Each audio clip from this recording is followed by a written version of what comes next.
आज के समय में स्टूडेंट की सबसे बड़ी प्रॉब्लम क्या है? ऑब्वियसली पढ़ाई में मन नहीं लगना। स्टूडेंट का काम क्या है? पढ़ाई करना। लेकिन पढ़ाई में ही मन नहीं लगे तो फिर वो ग्रो कैसे कर पाएगा? तो मैं जो बताने वाला हूँ उससे आपकी कंसंट्रेशन पावर बहुत ज़्यादा बढ़ जाएगी, जिससे कंफर्म है कि आपका पढ़ाई में मन लगना ही लगना है। तो मैं जो बताने वाला हूँ उसको ध्यान से सुनना ताकि आप अच्छे से समझ पाओ। तो शुरुआत करते हैं कि प्रॉब्लम क्या है। जब भी हम पढ़ने बैठते हैं तो हमारे साथ होता क्या है?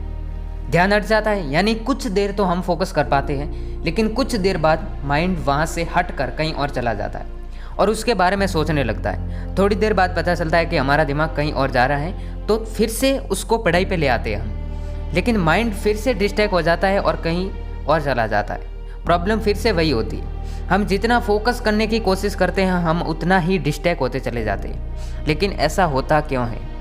क्योंकि हमारे माइंड को पढ़ना बोरिंग लगता है। जब भी पढ़ने बैठेंगे मोबाइल देखने का मन करेगा, कॉल पर बात करने का मन करेगा, खेलने का मन करेगा, पता नहीं माइंड कहाँ कहाँ जाएगा। ये सब क्यों होता है? क्योंकि यहाँ पे माइंड को इंटरेस्ट है, इसीलिए वो वहाँ पर जाएगा जहाँ पर उसको मज़ा आता है। मोबाइल देखने में हमें मज़ा आता है, खाने में मज़ा आता है, टीवी देखने में मज़ा आता है।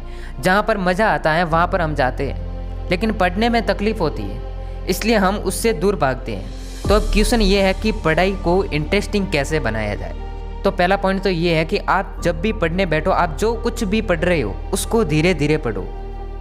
कई लोग बुक्स को ख़त्म करने के लिए फास्ट पढ़ते हैं। उनके मन में यही रहता है कि फटाफट से किताब कंप्लीट हो जाए। आप उसे कंप्लीट भी कर लेते हो, खुश भी हो जाते हो कि मैंने तैयारी कर ली है। लेकिन बुक्स पढ़ने को बुक्स पढ़ना नहीं कहते, बुक्स समझने को बुक्स पढ़ना कहते। आपने किताबों को पढ़ पढ़ कर घर में लाइब्रेरी बना दी, लेकिन किताबों को समझा ही नहीं, तो पढ़ा हुआ किस काम का आपके? मान लो आप फास्ट पढ़ाई कर रहे हो, तो आपने किसी भी वर्ड को पढ़ा और वो वर्ड माइंड तक पहुंचा। माइंड का काम क्या है कि उसे समझना। माइंड पहले वर्ड को समझता, लेकिन उससे पहले दूसरा वर्ड आ गया, तो माइंड समझेगा कैसे? उसको समझने का तो टाइम ही नहीं मिला। और अगर आप धीरे धीरे पढ़ते हो और सोचते हो कि इसका मतलब क्या है, फिर आप उसे अच्छे से समझते हो और फिर आप आगे बढ़ते हो। ऐसे में माइंड अच्छे से फिट कर पाता है वर्ड के मतलब को। कई स्टूडेंट कहते हैं कि हमें याद नहीं रहता। इसका भी कारण यही है कि आप फास्ट पढ़ते हो, वर्ड को समझने की कोशिश ही नहीं करते हो, उसे लिखते नहीं हो।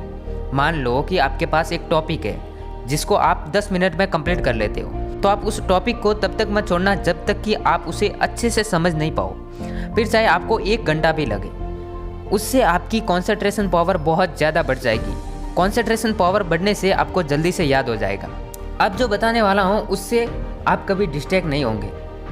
सबसे पहली बात, वर्ड को धीरे धीरे पढ़ो और एक एक वर्ड को ध्यान से समझो, उसका मतलब निकालो कि वो क्या कहना चाह रहा है। और आप जब भी पढ़ो तो उसके साथ साथ वर्ड की इमेज बनाओ अपने माइंड में, यानी अपने माइंड में उससे रिलेटेड स्टोरी क्रिएट करनी है।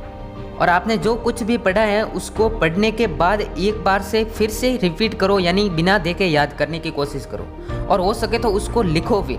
मेरा मतलब ये नहीं कि आप जब भी पढ़ने बैठो तब हर बार ऐसा करो, नहीं।